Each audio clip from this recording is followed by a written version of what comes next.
Hello. तो घर घर में गूंज रहा है। શું કહે છે કે हम आनंदित होकर सुंदर राग छेड़े, हम समानता और पारस्परिक प्रेम के गीत गाए। रात दिन घर घर में यही गीत गूंजे कि हम सब एक जगत एक लोक के निवासी हैं। राष्ट्रों में एक यही कर्म हमारा, प्रगति न्याय मानवता धर्म हमारा, हिल मिल गई लहराए विश्व शांति का निशान। શું કહે છે કે રાષ્ટ્રો में એક એટલે કે સંસાર में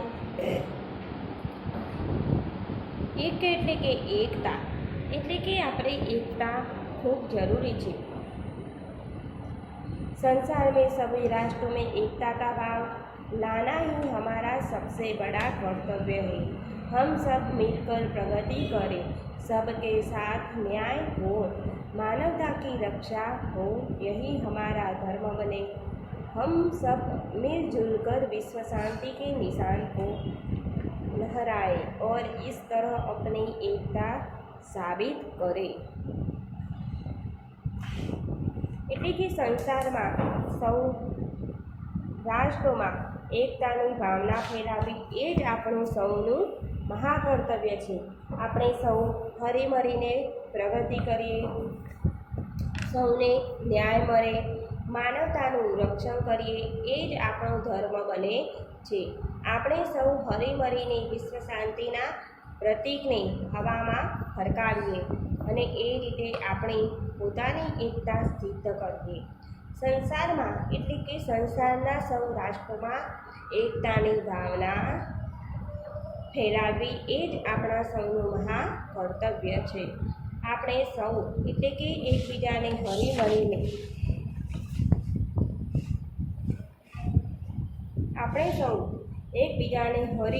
પ્રગતિ કરીએ, સૌને ન્યાય આપીએ, માનવતાનું રક્ષણ કરીએ એ જ આપણો ધર્મ બને છે। આપણે સૌ હળીમળીને વિશ્વ શાંતિના પ્રતીકને હવામાં ફરકાવીએ અને એ રીતે આપણી પોતાની એકતાને શું કરીશું? સિદ્ધ કરીએ। એટલે કે જે આપણો સંસાર છે, સંસારમાં એક એકતાની ભાવના હોવી ખૂબ જરૂરી છે। આપણે સૌ હળીમળીને રહેવું સંસારમાં એ પણ મોટો ફાયદો છે। સૌને ન્યાય આપવો જોઈએ, એકબીજાને શાંતિથી પ્રેમથી રહેવું જોઈએ, માનવતા એટલે કે માણસોમાં રક્ષણ કરવું એ પણ આપણો ધર્મ બને છે। હળીમળીને વિશ્વ શાંતિના પ્રતીકને હવામાં ફરકાવીને અને એ રીતે આપણે પોતાની એકતા સિદ્ધ કરીએ। એટલે કે શું કહે છે, ફરીથી એકવાર આપણે ગુજરાતીના કાવ્યને સમજી લઈએ કે આ સંસારમાં એક માનવ લોક છે। એટલે કે સંસારમાં રહેનારા માણસોને આપણે શું કહીશું? સંસાર, માણસોનો બનેલો સંસાર। બે માણસો છે, બેમાંથી ત્રણ થાય ને ત્રણમાંથી ચાર થાય તો એક એ પરિવાર થઈ જાય છે। આ દુનિયામાં રહેનારા સૌ લોકો એક સમાન આદર માનના અધિકાર છે। રાત્રે એક જ ચંદ્ર આખા સંસારમાં પોતાની ચાંદની ફેલાવે છે। દિવસ એક જ સૂર્ય સમગ્ર સંસારને પ્રકાશિત કરે છે। આપણે સૌ એક જ ધરતી પર અને એક જ આકાશની નીચે રહીએ છીએ। આપણને મળતા પ્રકાશ, હવા અને પાણી એક જ છે। એટલું જ નહીં, આપણા સૌના જીવનમાં સુખ દુઃખ પણ એક સમાન છે। આપણા શરીરની રચના એક સમાન હાડકાથી થઈ છે। આપણા પ્રાણ પણ એક સરખા છે। આપણે આનંદિત થઈને સુંદર રાગ છેડીએ, આપણે સમાનતા અને પરસ્પર પ્રેમના ગીતો ગાઈએ। દિવસ રાત ઘર ઘરમાં એ ગીત ગુંજે કે આપણે સૌ એક જગત તેમજ એક લોકના નિવાસી છે। એટલે કે આપણે ખુશ થઈએ અને સુંદર રાગને આપીએ, સમાનતા અને પરસ્પરના પ્રેમના ગીતો ગાઈએ। રાત અને દિવસ ઘર ઘરમાં ગીતના અવાજ સંભળાય અને સૌ એક જગત અને એક લોકમાં જ નિવાસ કરે એટલે કે જ્યાં રહે છે ત્યાં જ પોતાના ઘરોમાં નિવાસ કરે. આપણે એક સમાન આદર માનના અધિકાર છીએ. સંસારમાં સૌ રાષ્ટ્રોમાં એકતાની ભાવના ફેલાવી એ જ આપણા સૌનું મહાકર્તવ્ય છે. આપણે સૌ હળીમળીને પ્રગતિ કરીએ, સૌને ન્યાય મળે, માનવતાનું રક્ષણ કરીએ એ જ આપણો ધર્મ બને છે. આપણે સૌ હળીમળીને વિશ્વ શાંતિના પ્રતીકને હવામાં ફરકાવીને એ જ રીતે આપણે પોતાની એકતા સિદ્ધ કરીએ. એટલે કે જે આપણે વિશ્વ શાંતિનો પ્રતીક રાષ્ટ્રધ્વજને જેમ ફરકાવીએ છીએ બધા જ્યારે મળીને, એ જ રીતે જ્યારે બધા હોય છે ત્યારે જ રાષ્ટ્રધ્વજ આપણે 26 જાન્યુઆરી 15 ઓગસ્ટ ફરકાવવામાં આવે છે. એ જ રીતે દેશની અને રાષ્ટ્રોની એકતાના એક રાખીને જે હવામાં ફરકાવીએ એ જ રીતે આપણે પોતાની એકતાને સિદ્ધ કરીએ. હવે નીચે જુઓ તો શબ્દાર્થ જગત, દુનિયા, લોક એટલે કે સંસાર, માન, આદર અથવા કે સન્માન, ભૂમિ, જમીન, ધરતી, તેજ, પ્રકાશ, દેહ, તન, કાયા, શરીર, નિષદિન એટલે કે હરરોજ, પ્રતિદિન, રક્ત, લહુ, ખૂન, અસ્થિ, હડ્ડી, હર્ષ એટલે કે આનંદ, પ્રાણ, જાન, જીવ, તરાના, ગીત ગાવા, પ્રગતિ, ઉન્નતિ, વિકાસ, ऐक्य એટલે કે એકતા, રાગ, ऐक्य એટલે એકતા, રાગ એટલે સ્વર, તાલ और લય યુક્ત સંગીત, ગાન એટલે કે ગીત, નિશાન એટલે ચિહ્ન. તો આપણે શું જોયા? શબ્દાર્થ જોયા, કાવ્યનું સાર જોયો, કાવ્યની સમજ્યા, બરાબર? તો આ કાવ્યની તમને સમજ પડી ગઈ હશે. હવે જોઈશું અભ્યાસના પ્રશ્નોની આપણે ચર્ચા કરીશું. तो एक जगत एक लोक ऐसा कवि ने क्यों कहा है? तो हमें आपने एक जगत एक लोक ऐसा कवि ने क्यों कहा? एक संसार एक मानव लोक है, एक ही चंद्रमा सारे संसार में अपनी चांदनी फैलाता है. शू कहे छे कि यह संसार, यह एक मानव लोक, एक ही चंद्रमा सारे संसार में अपनी चांदनी फैलाता है, एक ही सुंदर सारे संसार को प्रकाशित करता है. दुनिया के सभी लोग एक ही धरती पर और एक ही आसमान के नीचे रहते हैं. इस प्रकार प्रकृति के तत्व हम सबके लिए एक है. इसलिए कवि ने एक जगत एक लोक कहा है. तो शू कहे छे कि एक जगत एक यह संसार एक मानव लोक है, એટલે કે આ સંસાર એક માનવ લોક છે અને એક ચંદ્રમાની જેમ, એક ચંદ્ર અને સંસારમાં તેની જેમ એક ચાંદ રાત્રિ એક જ ચંદ્ર આખા સંસારમાં પોતાની ચાંદની ફેલાવે છે. એક જ સૂર્ય સમગ્ર સંસારને પ્રકાશિત કરે છે. દુનિયામાં સૌ એક જ ધરતી પર અને એક જ આકાશની નીચે રહે છે. આ પ્રકારની પ્રકૃતિને તત્વોને બધાને માટે એક છે, સૌને માટે એક છે. આથી જ કવિએ એક જગત અને એક લોક કહ્યા છે. एक रक्त का अर्थ समझाइए.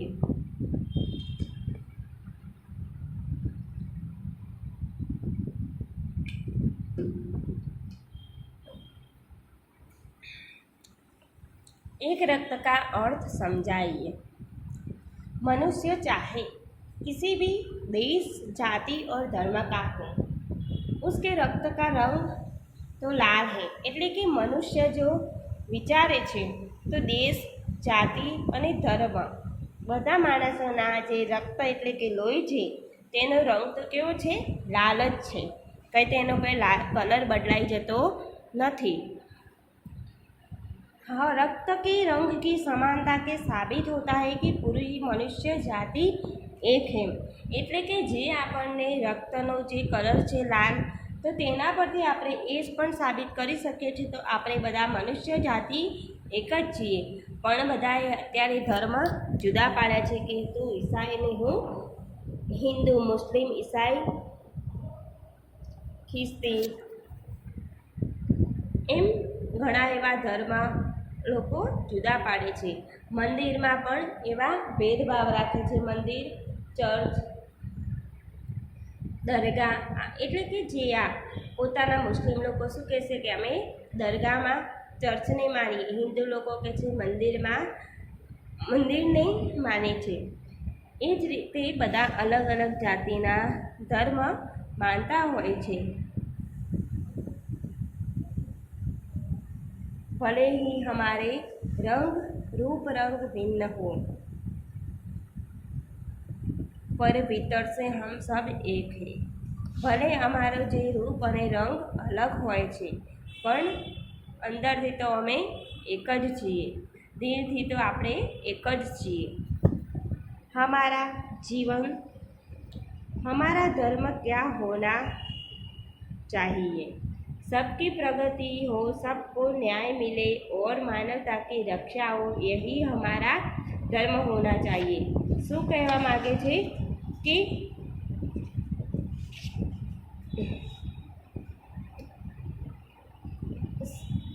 सबकी એટલે કે સૌની પ્રગતિ હો, સૌને ન્યાય મળે અને માનવતાની રક્ષા કરો, એ આપણો ન્યાય છે, એ ધર્મ हमारा છે।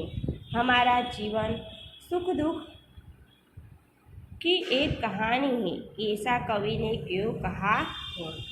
हमारा जीवन सुख दुख की एक कहानी है, ऐसा कवि ने क्यों कहा है? सभी मनुष्य के जीवन में कभी सुख के दिन आते हैं। એટલે કે બધા માણસોના જીવનમાં સુખ અને દુઃખ તો આવે જ છે। કભી દુઃખ આતે કે દિન દેખને પડતે હૈ, એટલે કે કોઈ વાર દિવસમાં બધા માણસના જીવનમાં થોડો સમય સુખ આવે છે અને થોડો સમય दुख પણ આવે છે। किसी का सारा जीवन न केवल सुखी होता है कि न केवल दुखी है। કોઈનું પણ એવું જીવન નથી હોતું કે ફક્ત સુખી હોય અને ફક્ત દુઃખી હોય। जीवन में बारी बारी में सुख और दुख आते रहते हैं। जीवन में बारी बारी सुख और दुख आते रहते हैं, इसलिए कवि ने कहा है कि हमारा जीवन सुख दुख की कहानी है।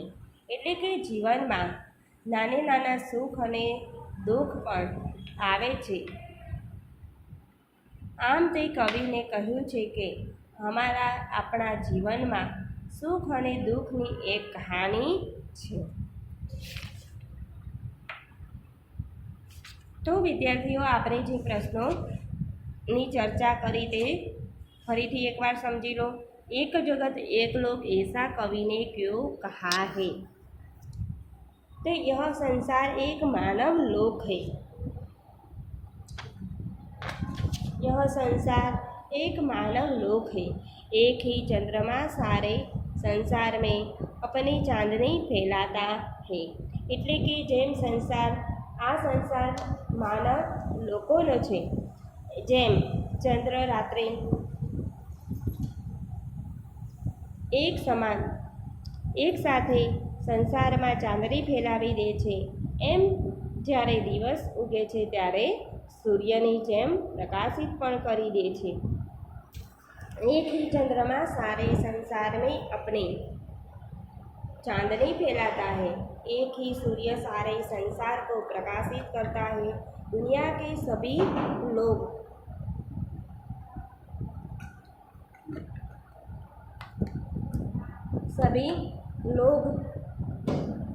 एक ही धरती पर और एक ही आसमान के नीचे रहते हैं। इस प्रकार प्रकृति के तत्व हम सबके लिए एक है, इसलिए कवि ने एक जगत एक लोक कहा है। एक रक्त का अर्थ समझाइए। मनुष्य चाहे किसी भी देश, जाति और धर्म का हो, उसके रक्त का रंग लाल ही होता है। रक्त के रंग की समानता से साबित होता है कि पूरी मनुष्य जाति एक है। भले ही हमारे रंग रूप भिन्न है, रूप या रंग भिन्न हो, पर भीतर से हम सब एक है। એટલે કે ભલે રંગ અને રૂપ અલગ છે, પણ અંદરથી જે છે તે તો દિલ બધાના एक है। हमारा धर्म क्या होना चाहिए? सबकी प्रगति हो, सबका न्याय मिले और मानवता की रक्षा हो, यही हमारा धर्म होता है।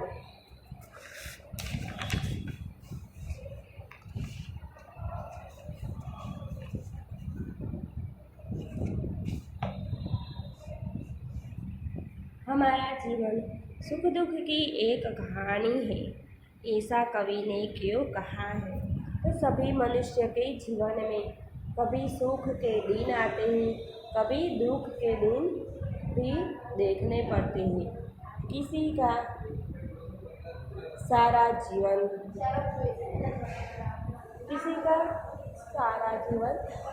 न केवल सुखी होता, न केवल दुखी। जीवन में बारी बारी से सुख और दुख आते रहते हैं। इसलिए कवि ने कहा है कि हमारा जीवन एक सुख दुख की कहानी है।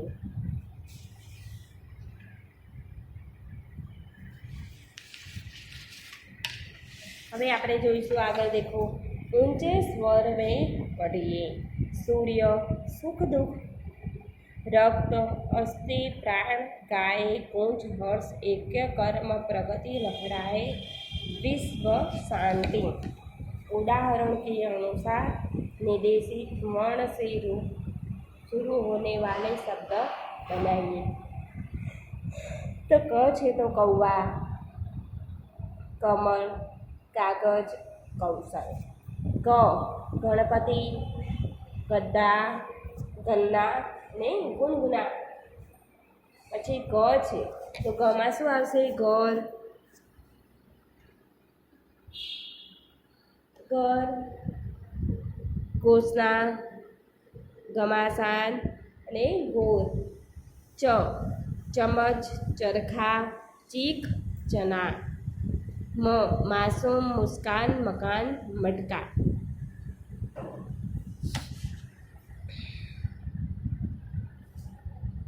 शब्द सारणी। तो આપણે આમાં શું જોઈશું? જે પહેલું છે बाइबल। बाइबल धर्म ग्रंथ है। किसका ग्रंथ है? तो मुस्लिम लोगों का ग्रंथ है। का नाम क्या है? बाइबिल। એવી રીતે આપણે મસ્જિદ દેખાય છે, મસ્જિદ। પછી હિન્દુ, ગુરુ ગ્રંથ સાહિબ। પછી અબેસ્તા, શીખો, મંદિર, રામાયણ, ईसाई, मुस्लिम।